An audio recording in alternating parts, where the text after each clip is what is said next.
Bonjour, que la paix soit sur vous.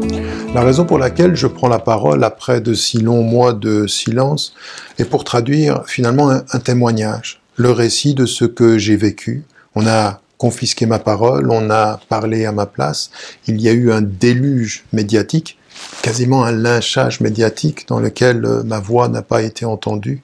Et il était important, à un moment donné, de rassembler les faits, de dire ce qu'on a caché au public, ce que les médias n'ont pas rapporté, ce qui n'a pas été présenté dans la vérité du dossier. Et donc, dans ce livre-là, le lecteur trouvera tous ces éléments réunis et qui pourra, de ce point de vue, se faire une autre idée de ce qu'est ce dossier, de ce qu'est cette affaire. Mais ça n'est pas un plaidoyer pour ma défense, c'est beaucoup plus important que ça. Au-delà même de ma situation personnelle, de mon témoignage personnel, il y a des enseignements beaucoup plus importants, beaucoup plus généraux.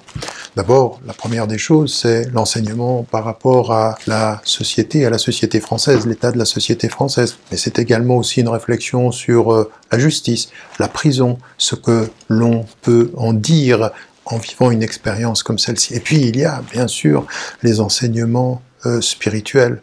Les enseignements spirituels qui permettent, en l'occurrence, de considérer ce que la souffrance fait de nous et comment il faut la vivre et comment on peut renaître à travers de cela. Et d'un point de vue personnel, ça a été un véritable examen de conscience. Faire le point sur ma vie, faire le point sur la situation dans laquelle j'étais, comment envisager l'avenir. Et tout ce travail que j'ai eu à faire au cours de tous ces mois sur ma personne, à partir de mon cœur, à partir de mes réflexions, eh bien, c'est aussi un enseignement qu'il faut qu'on partage. Ça n'est pas mon expérience, c'est une expérience qui est le miroir dans lequel les lecteurs pourront trouver, eh bien, soit une réflexion sur la société, soit une réflexion sur le dossier lui-même, soit un enseignement spirituel, un cheminement à travers lequel il faut passer.